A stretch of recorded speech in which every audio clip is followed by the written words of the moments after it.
പ്രിയപ്പെട്ട കുട്ടികളെ, ഇന്ന് ഞാനിവിടെ പഠിപ്പിക്കുന്നത് ക്ലാസ് 10 CBSE-Mathsലെ ചാപ്റ്റർ 1 റിയൽ നമ്പേഴ്സ് ആണ്.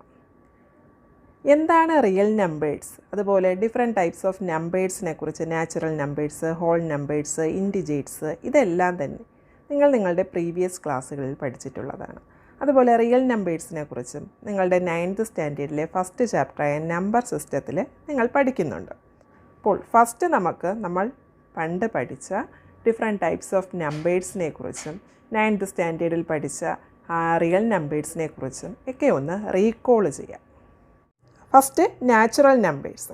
നാച്ചുറൽ നമ്പേഴ്സ് എന്നാൽ കൗണ്ടിങ് നമ്പേഴ്സ്, നമ്മൾ കൗണ്ട് ചെയ്യാൻ യൂസ് ചെയ്യുന്ന നമ്പേഴ്സ്. അതായത് 1, 2, 3, 4 എക്സെട്ര അപ് ടു ഇൻഫിനിറ്റി വരെയുള്ള നമ്പേഴ്സിനെ നമ്മൾ നാച്ചുറൽ നമ്പേഴ്സ് എന്നാണ് പറയുന്നത്. നെക്സ്റ്റ് നമ്മൾ പഠിക്കുന്നത് ഹോൾ നമ്പേഴ്സ് ആണ്. ഹോൾ നമ്പേഴ്സ് എന്നത് എന്താണ്? 0യിൽ സ്റ്റാർട്ട് ചെയ്യുന്നു. 0, 1, 2, 3 എക്സെട്ര അപ് ടു ഇൻഫിനിറ്റി വരെയുള്ള നമ്പേഴ്സിനെ നമ്മൾ ഹോൾ നമ്പേഴ്സ് എന്ന് പറയും. അതായത് നാച്ചുറൽ നമ്പേഴ്സ് എല്ലാം തന്നെ ഹോൾ നമ്പേഴ്സിൽ ഇൻക്ലൂഡ് ആയിരിക്കും, കൂടാതെ ഒരു 0യും കൂടി കാണും. അപ്പോൾ എല്ലാ നാച്ചുറൽ നമ്പറും ഹോൾ നമ്പറാണെന്ന് നമുക്ക് പറയാം. എന്നാൽ എല്ലാ ഹോൾ നമ്പറും നാച്ചുറൽ നമ്പറാണെന്ന് പറയാൻ സാധിക്കില്ല, കാരണം 0 നാച്ചുറൽ നമ്പർ അല്ല. അപ്പോൾ തേർഡ് വൺ നമ്മൾ പഠിച്ചിട്ടുള്ളത് ഇൻറ്റിജേഴ്സ് ആണ്. നമ്മൾ നമ്പർ ലൈനിൽ റെപ്രസെൻറ്റ് ചെയ്യുന്ന നമ്പേഴ്സ്. നമ്പർ ലൈനിൽ എന്താണ് നമ്മൾ റെപ്രസെൻറ്റ് ചെയ്യുന്നത്? സാധാരണയായി സെൻറ്ററിൽ 0. 0യുടെ റൈറ്റ് സൈഡിലായി നമ്മൾ പോസിറ്റീവ് നമ്പേഴ്സ് 1, 2, 3, 4 മാർക്ക് ചെയ്യാറുണ്ട്. അതുപോലെ 0യുടെ ലെഫ്റ്റ് സൈഡിൽ നമ്മൾ നെഗറ്റീവ് നമ്പേഴ്സ് മാർക്ക് ചെയ്യും.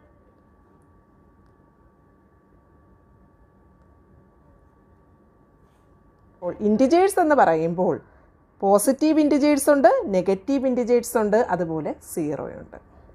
നെക്സ്റ്റ് നമ്മൾ പഠിച്ചത് എന്തായിരുന്നു? Rational numbers. P/Q ഫോമിൽ എഴുതാൻ സാധിക്കുന്ന നമ്പേഴ്സിനെ എല്ലാം തന്നെ നമ്മൾ റാഷണൽ നമ്പേഴ്സ് എന്നാണ് പറയുന്നത്. ആ Q ഒരിക്കലും 0 ആകാൻ പാടില്ല. Pയും Qവും ഇൻറ്റിജേഴ്സ് ആയിരിക്കാം, അതായത് നെഗറ്റീവും പോസിറ്റീവും ഒക്കെ വരാം, എന്നാൽ Q ഒരിക്കലും, ഡിനോമിനേറ്റർ ഒരിക്കലും 0 വരാൻ പാടില്ല. 2/3 ഒരു റാഷണൽ നമ്പറാണ്. നെഗറ്റീവ് 5/1 ഒരു റാഷണൽ നമ്പറാണ്. എന്നാൽ 5/0 0 ഒരിക്കലും ഡിനോമിനേറ്ററിൽ വരാൻ പാടില്ല. അപ്പോൾ ഇതൊരു റാഷണൽ നമ്പറാണെന്ന് പറയാൻ സാധിക്കില്ല. അല്ലാതെ നമുക്ക് ന്യൂമറേറ്റർ ബൈ ഡിനോമിനേറ്റർ ഫോമിൽ എഴുതാൻ സാധിക്കുന്ന ഏതൊരു നമ്പറിനെയും നമുക്ക് റാഷണൽ നമ്പർ എന്ന് പറയാം. ഫിഫ്ത്ത് വൺ ഇറാഷണൽ നമ്പറാണ്. ഇറാഷണൽ നമ്പർ എന്ന് പറയുമ്പോൾ അതിൻ്റെ ഡെസിമൽ എക്സ്പാൻഷൻ നമുക്ക് P/Q ഫോമിൽ എഴുതാൻ സാധിക്കില്ല. P/Q ഫോമിൽ എഴുതാൻ സാധിക്കുന്നതിനെ നമ്മൾ റാഷണൽ നമ്പർ എന്നാണ് പറയുന്നത്. ഇറാഷണൽ നമ്പർ നമുക്ക് P/Q ഫോമിൽ എഴുതാൻ സാധിക്കില്ല. അതായത് അവയുടെ ഡെസിമൽ എക്സ്പാൻഷൻ നമ്മൾ ചെയ്യുമ്പോൾ, നമ്മൾ ഡിവൈഡ് ചെയ്യുമ്പോൾ എന്താണ്, അത് ഒരിക്കലും സ്റ്റോപ്പ് ആകില്ല. നോൺ ടെർമിനേറ്റിംഗ്, നോൺ റിക്വറിങ് ആയിട്ടുള്ള ആൻസർ ആയിരിക്കും നമുക്കവിടെ കിട്ടുന്നത്. അതായത് പൈയുടെ വാല്യൂ നമുക്കറിയാം 3.14 എക്സെട്ര 3.14, അതായത് 14 കഴിഞ്ഞിട്ട് വരുന്ന നമ്പർ അത് പൊയ്ക്കൊണ്ടിരിക്കുകയാണ്, ഒരിക്കലും ആ ഡിവിഷൻ സ്റ്റോപ്പ് ആകില്ല. അതുപോലെ തന്നെ ഈ 14 ഡെസിമൽ എക്സ്പാൻഷൻ കഴിഞ്ഞ്, ഡെസിമൽ പോയിൻ്റ് കഴിഞ്ഞുള്ള വാല്യൂ ഒരിക്കലും ഒരേ പാറ്റേണിലോ സെയിം പാറ്റേണിലോ അങ്ങനെ ഒന്നും തന്നെയല്ല, ഡിഫറെൻറ്റ് നമ്പേഴ്സുകളാണ് വരുന്നത്. അതുകൊണ്ടാണ് അതിനെ നോൺ ടെർമിനേറ്റിംഗ്, നോൺ റിക്കറിങ് എന്ന് പറയുന്നത്. അതുപോലെ √2ൻ്റെ വാല്യൂ, √3യുടെ വാല്യൂ, √5ൻ്റെ വാല്യൂ, ഇതെല്ലാം തന്നെ ഈ റാഷണൽ നമ്പേഴ്സിന് എക്സാമ്പിളാണ്. ലാസ്റ്റ് നമ്മൾ പഠിക്കുന്നതാണ് റിയൽ നമ്പേഴ്സ്. നമ്മുടെ ചാപ്റ്ററിൻ്റെ പേര് റിയൽ നമ്പേഴ്സ്. റിയൽ നമ്പേഴ്സ് എന്നാൽ റാഷണൽ നമ്പറും ഇറാഷണൽ നമ്പറും എല്ലാം ഇൻക്ലൂഡ് ചെയ്യുന്നതിനെ റിയൽ നമ്പേഴ്സ് എന്ന് പറയുന്നു. അതായത് ഈ റാഷണൽ നമ്പർ എന്ന് പറയുമ്പോൾ അതിൽ ഇൻറ്റിജേഴ്സ് ഉണ്ട്, അതായത് ഹോൾ നമ്പർ ഉണ്ട്, നാച്ചുറൽ നമ്പറുണ്ട്. അതായത് എല്ലാ നമ്പറിനെയും കൂടി ഇൻക്ലൂഡ് ചെയ്യുന്ന നമ്പറിനെ റിയൽ നമ്പേഴ്സ് എന്നാണ് പറയുന്നത്. ഓക്കെ, ഇനി നമുക്ക് നമ്മുടെ ചാപ്റ്ററിലേക്ക് വരാം. നമ്മുടെ ചാപ്റ്ററിൽ ഫസ്റ്റ് ഇൻട്രൊഡക്ഷനിൽ എന്താണ് പറയുന്നത്? നമ്മുടെ ഈ ചാപ്റ്റർ സ്റ്റാർട്ട് ചെയ്യുന്നത് പോസിറ്റീവ് ഇൻറ്റിജേഴ്സിനെ കുറിച്ചുള്ള 2 ഇമ്പോർട്ടൻ്റ് പ്രോപ്പർട്ടീസ് ആണ് തുടങ്ങുന്നത്. അതായത് സെക്ഷൻ 1.2 യൂക്ലിഡ്സ് ഡിവിഷൻ അൽഗോരിതത്തിനെ കുറിച്ചും സെക്ഷൻ 1.3 ഫണ്ടമെൻ്റൽ തിയറം ഓഫ് അരിത്തമെറ്റിക്കിനെ കുറിച്ചുമാണ് പറയുന്നത്. ഇതിൽ യൂക്ലിഡ്സ് ഡിവിഷൻ അൽഗോരിതം എന്നത് ഡിവിസിബിലിറ്റി ഓഫ് ഇൻറ്റിജേഴ്സിനെ കുറിച്ചും ഫണ്ടമെൻ്റൽ തിയറം ഓഫ് അരിത്തമെറ്റിക് എന്നത് മൾട്ടിപ്ലിക്കേഷൻ ഓഫ് പോസിറ്റീവ് ഇൻറ്റിജേഴ്സിനെ കുറിച്ചുമാണ് പറയുന്നത്. We begin with two very important properties of positive integers in section 1.2 and 1.3, namely the Euclid's division algorithm and the fundamental theorem of arithmetic. Euclid's division algorithm has to do with the divisibility of integers. The fundamental theorem of arithmetic has to do something with the multiplication of positive integers. അതുപോലെ തന്നെ നിങ്ങൾ ഈ ചാപ്റ്ററിൽ കേൾക്കുന്ന മറ്റൊരു വേർഡാണ് lemma. എന്താണ് lemma? lemma is a proven statement used for proving another statement. ഒരു proven statement യൂസ് ചെയ്ത് മറ്റൊരു സ്റ്റേറ്റ്മെൻറ്റ് നമ്മൾ പ്രൂവ് ചെയ്യുകയാണ്. അതിനെയാണ് നമ്മൾ ലെമ്മ എന്ന് പറയുന്നത്. അതുപോലെ തന്നെ അൽഗോരിതം എന്ന് പറയുന്നത് A series of well defined steps which gives A procedure for solving A type of problem. അതായത് ഒരു ടൈപ്പ് ഓഫ് പ്രോബ്ലംസ് സോൾവ് ചെയ്യുന്നതിന് വേണ്ടി അതിനൊരു പ്രൊസീജിയറുണ്ട്, ഇന്ന സ്റ്റെപ്പുകൾ ഫോളോ ചെയ്യണമെന്നുള്ളത്. അതിനെയാണ് നമ്മൾ അൽഗോരിതം എന്നതുകൊണ്ട് പറയുന്നത് ഇവിടെ. Next section 1.2 Euclid's division lemma. Euclid's division ലെമ്മയിൽ ഫസ്റ്റ് ഒരു തിയറമാണ്. അതെന്താണെന്ന് നോക്കുന്നതിന് മുമ്പ് നമുക്ക് ഫസ്റ്റ് 10നെ 3 കൊണ്ട് ഡിവൈഡ് ചെയ്യാം. 10 ഡിവൈഡഡ് ബൈ 3. 10നെ 3 കൊണ്ട് ഡിവൈഡ് ചെയ്യുമ്പോൾ നമുക്ക് എന്താണ് 3 3s are 9, 10 minus 9 1. ഇവിടെ 10 എന്നത് ഡിവിഡൻ്റാണ്. അപ്പോൾ ഡിവിഷൻ ചെയ്യുമ്പോൾ 10 ഇവിടെ ഡിവിഡൻ്റ്, 3 എന്നത് ഡിവൈസർ. ഇതെല്ലാം നിങ്ങൾക്ക് അറിയാമെന്നുള്ളതാണ്. ഡിവൈസർ, 3 കോഷ്യൻ്റ്, 1 എന്നത് റിമൈൻഡർ. അതുപോലെ തന്നെ നിങ്ങൾ പഠിച്ചിട്ടുള്ളതാണ് dividend equal to divisor into quotient plus remainder എന്നത്.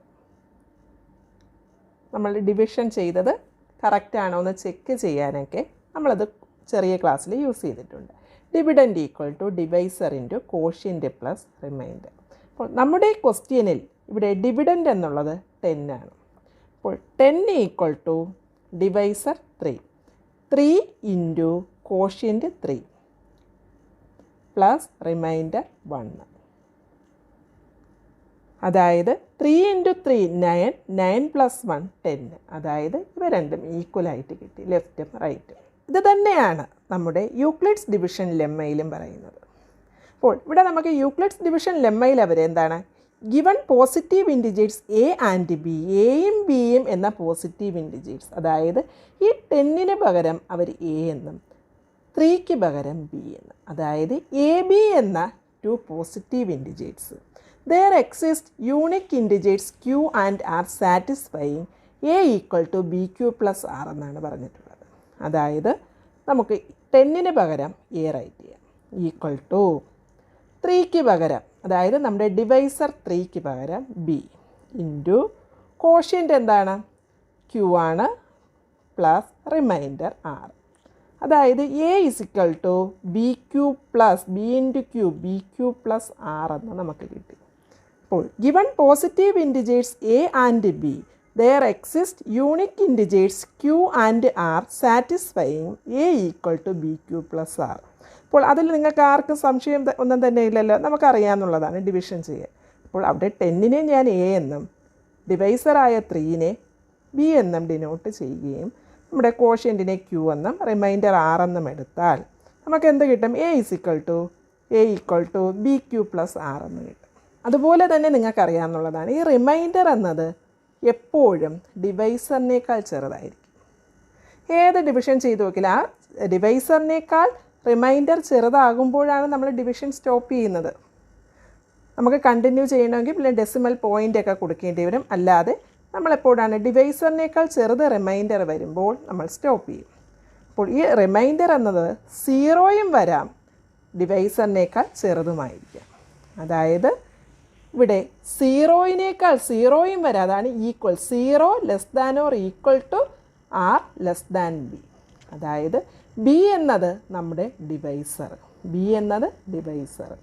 ആ ഡിവൈസറിനേക്കാൾ ചെറുതായിരിക്കണം റിമൈൻഡർ. അതുപോലെ തന്നെ റിമൈൻഡർ എന്നത് 0യും വരാം, സീറോയിനേക്കാൾ വലുതും വരാം. അതായത് ഇവിടെ റിമൈൻഡർ 0 വരാം, 1 വരാം, 2 വരാം. അതാണ് അവർ പറഞ്ഞിട്ടുള്ളത്.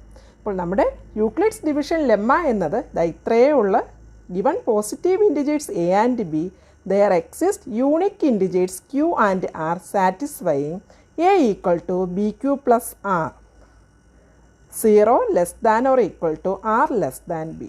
ഇവിടെ r എന്നത് റിമൈൻഡർ, b എന്നത് നമ്മുടെ ഡിവൈസറാണ്. നെക്സ്റ്റ് നമ്മൾ നോക്കുന്നത് യൂക്ലിഡ്സ് ഡിവിഷൻ അൽഗോരിതം യൂസ് ചെയ്ത് ടു പോസിറ്റീവ് ഇൻറ്റിജേഴ്സിൻ്റെ HCF എങ്ങനെ കണ്ടുപിടിക്കാം എന്നുള്ളത്. അതായത് ആ രണ്ട് നമ്പേഴ്സിനെയും ഡിവൈഡ് ചെയ്യാൻ പറ്റുന്ന ലാർജസ്റ്റ് പോസിറ്റീവ് ഇൻറ്റിജർ ഏതാണ് എന്ന് കണ്ടുപിടിക്കാനാണ് നമ്മൾ നെക്സ്റ്റ് നോക്കുന്നത്. HCF of 455 and 42. 455ൻ്റെയും 42ൻ്റെയും HCF കണ്ടുപിടിക്കണം. അപ്പോൾ ഫസ്റ്റ് നമ്മൾ യൂക്ലിഡ്സ് ഡിവിഷൻ ലെമ്മയിൽ പറഞ്ഞതുപോലെ 455നെ 42 കൊണ്ട് ഡിവൈഡ് ചെയ്യുക. ഇവിടെ 455നെ 42 കൊണ്ട് ഡിവൈഡ് ചെയ്യുമ്പോൾ ഒരു പ്രാവശ്യം 42 സബ്ട്രാക്റ്റ് ചെയ്യുമ്പോൾ നമുക്ക് കിട്ടുന്നത് 5 - 2 3 എന്ന് കിട്ടും. 4 - 4 0. നെക്സ്റ്റ് നമുക്കിവിടെ താഴോട്ടേക്ക് ഇറക്കാൻ എന്തുണ്ട്? 5 ഉണ്ട്. 5 ഇറക്കി. അപ്പോൾ താഴേക്ക് നമ്മൾ ഇറക്കി. അപ്പോൾ നമുക്കിവിടെ 35 ആണുള്ളത്. അപ്പോൾ 35 എന്നുള്ളത് 42ൻ്റെ ടേബിളിൽ എന്താണ്? 0ക്കും 42നും ഇടയിലാണ് വരുന്നത്. അതായത് 0 ടൈംസ് 42 × 0 0 എന്ന് നമുക്ക് റൈറ്റ് ചെയ്യാം. സബ്ട്രാക്റ്റ് ചെയ്യുമ്പോൾ ഇവിടെ നമുക്ക് 35 എന്ന് കിട്ടും. ഇനി നമുക്കിവിടെ ഇറക്കാനൊന്നും തന്നെ ഇല്ല. അപ്പോൾ നമുക്ക് സ്റ്റോപ്പായി ഇവിടെ ഡിവിഷൻ. നമുക്ക് റിമൈൻഡർ 0 കിട്ടിയിട്ടില്ല. ഇവിടെ നമുക്ക് റിമൈൻഡർ 35 എന്നാണ് കിട്ടിയത്. അപ്പോൾ യൂക്ലിഡ്സ് ഡിവിഷൻ ലെമ്മയിൽ നമ്മൾ എഴുതിയതുപോലെ നമുക്ക് റൈറ്റ് ചെയ്യാം. 455 നമ്മുടെ dividend equal to divisor 42 into quotient 10 plus remainder 35. 42 × 10 420. 420 plus 35 ചെയ്യുമ്പോൾ നമ്മുടെ ഡിവിഡൻ്റായ 455 നമുക്ക് കിട്ടുന്നുണ്ട്. എന്നാൽ നമ്മുടെ റിമൈൻഡർ 0 ആയില്ല. 0 വരുന്നത് വരെ നമ്മൾ ഈ ഡിവിഷൻ കണ്ടിന്യൂ ചെയ്യണം. അപ്പോൾ നെക്സ്റ്റ് സ്റ്റെപ്പിൽ നമ്മൾ റിമൈൻഡറിനെ നമ്മൾ ഡിവൈസറായിട്ട് എടുത്തുകൊണ്ട് നമ്മുടെ ഡിവൈസറിനെ ആദ്യമുണ്ടായിരുന്ന ഡിവൈസറിനെ ഡിവിഡൻ്റാക്കി എടുക്കും. അപ്പോൾ 42നെ 35 കൊണ്ട് ഡിവൈഡ് ചെയ്യണം. 35 ഒരു പ്രാവശ്യം. 35 135 35 × 1 35. സബ്ട്രാക്റ്റ് ചെയ്യുമ്പോൾ നമുക്ക് കിട്ടുന്നത് 7 ആണ് കിട്ടുന്നത്. 42 - 35 ചെയ്യുമ്പോൾ നമുക്ക് 7 എന്ന് കിട്ടും. അപ്പോൾ ഇവിടെയും നമുക്ക് റിമൈൻഡർ കിട്ടിയിട്ടില്ല. അപ്പോൾ നെക്സ്റ്റ് സ്റ്റെപ്പിൽ നമുക്ക് റൈറ്റ് ചെയ്യാം. ഇവിടുത്തെ ഡിവിഡൻറ്റ് എന്ന് പറയുന്നത് 42 ആണ്. 42 equal to divisor 35 into quotient 1 plus remainder 7. 35 × 1 35 plus 7 42 കിട്ടുന്നുണ്ട്. അപ്പോൾ റിമൈൻഡർ 0 വരുന്നത് വരെ നമ്മൾ ഈ സ്റ്റെപ്പ് ഫോളോ ചെയ്യണം. നെക്സ്റ്റ് ഈ 7 റിമൈൻഡർ ആയിട്ടുള്ള 7നെ നമ്മൾ ഡിവൈസറാക്കി എടുക്കും. ഡിവിഡൻ്റായി തൊട്ട് മുകളിലുള്ള ഡിവൈസറിനെ എടുക്കും. അപ്പോൾ 35. 7ൻ്റെ ടേബിൾ എല്ലാവർക്കും അറിയാമല്ലോ. 7 5s are 35. സബ്ട്രാക്റ്റ് ചെയ്യുമ്പോൾ 35 - 35 എന്താണ്? 5 - 5 0, 3 - 3 0. അതായത് നമുക്ക് റിമൈൻഡർ 0 കിട്ടും. റിമൈൻഡർ 0 ആകുമ്പോൾ നമുക്ക് ഈ ഡിവിഷൻ സ്റ്റോപ്പ് ചെയ്യാം. അപ്പോൾ ആ സ്റ്റെപ്പിൽ നമുക്ക് റൈറ്റ് ചെയ്യാം. ഇവിടുത്തെ dividend 35 equal to 7 into 7 divisor into 5 plus remainder 0. ഇപ്പോൾ ഇവിടെ കിട്ടിയ ഈ റിമൈൻഡർ 0 ആയപ്പോൾ നമുക്ക് കിട്ടിയ ഡിവൈസറിനെയാണ് നമ്മൾ HCF എന്ന് പറയുന്നത്. അപ്പോൾ HCF ഓഫ് 455 ആൻഡ് 42 ചോദിച്ചാൽ ആൻസർ 7 ആണ്. അതുതന്നെയാണ് HCF ഓഫ് 7 ആൻഡ് 35 ചോദിച്ചാലും 7 ആണ്. അപ്പോൾ നമുക്ക് റൈറ്റ് ചെയ്യാം. ഇവിടെ നമ്മൾ 3 സ്റ്റെപ്പ്, അതായത് സ്റ്റെപ്പ് 1ൽ നമുക്ക് റിമൈൻഡർ 0 കിട്ടിയില്ല, സ്റ്റെപ്പ് 2ലും കിട്ടിയില്ല, തേർഡ് സ്റ്റെപ്പിലാണ് നമുക്ക് റിമൈൻഡർ 0 കിട്ടിയത്. അതായത് HCF ഓഫ് 455 ആൻഡ് 42 ഈസ് നമുക്ക് പറയാം 7 ആണെന്ന് പറയാം answer. Euclid's division algorithm use ചെയ്താണ് നമ്മൾ ഈ രണ്ട് പോസിറ്റീവ് ഇൻറ്റിജേഴ്സിൻ്റെ HCF കണ്ടുപിടിച്ചത്. യൂക്ലിഡ്സ് ഡിവിഷൻ അൽഗോരിതം യൂസ് ചെയ്താണ് 2 പോസിറ്റീവ് ഇൻറ്റിജേഴ്സിൻ്റെ HCF കണ്ടുപിടിച്ചതെന്ന് നമ്മൾ പറഞ്ഞു. അപ്പോൾ അതിൻ്റെ സ്റ്റെപ്പുകളെന്ന് നമുക്കൊന്ന് നോക്കാം. Apply Euclid's division lemma to A and B. ഇവിടെ എ എന്നത് ഡിവിഡൻറ്റ്, ബി എന്നത് divisor. So we find whole numbers Q and R. അതായത് നമുക്കവിടെ ഒരു കോഷ്യൻ്റ് കിട്ടും, റിമൈൻഡറും കിട്ടും. അത് രണ്ടും ഹോൾ നമ്പേഴ്സ് ആയിരിക്കും. Such that a equal to BQ plus R 0 less than or equal to R less than B. Step 2ൽ if R equal to 0 remainder 0 ആവുകയാണെങ്കിൽ B ഈസ് അതായത് നമ്മുടെ ഡിവൈസർ ആയിരിക്കും. ഈ ഡിവിഡൻറ്റിൻ്റെയും ഡിവൈസറിൻ്റെയും എയുടെയും ബിയുടെയും HCF ആയിട്ട് നമ്മൾ B ആയിരിക്കും എഴുതുന്നത്. എന്നാൽ റിമൈൻഡർ 0 ആയില്ല എങ്കിൽ നമ്മൾ ഈ യൂക്ലിഡ്സ് ഡിവിഷൻ ലെമ്മ നമ്മൾ ബിക്കും ആറിനും, അതായത് നമ്മുടെ റിമൈൻഡറും അതുപോലെ ഡിവൈസറിനെയും എടുത്ത് വീണ്ടും നമ്മൾ കണ്ടിന്യൂ ചെയ്യണം. Continue the process till the reminder 0 ആകുന്നത് വരെ നമ്മൾ ഇത് കണ്ടിന്യൂ ചെയ്യണം. The divisor at this stage will be the required HCF. അപ്പോൾ എപ്പോഴാണോ റിമൈൻഡർ 0 ആകുന്നത് അപ്പോഴുള്ള ഡിവൈസർ ആയിരിക്കും നമ്മുടെ HCF ആയി എടുക്കുന്നത്.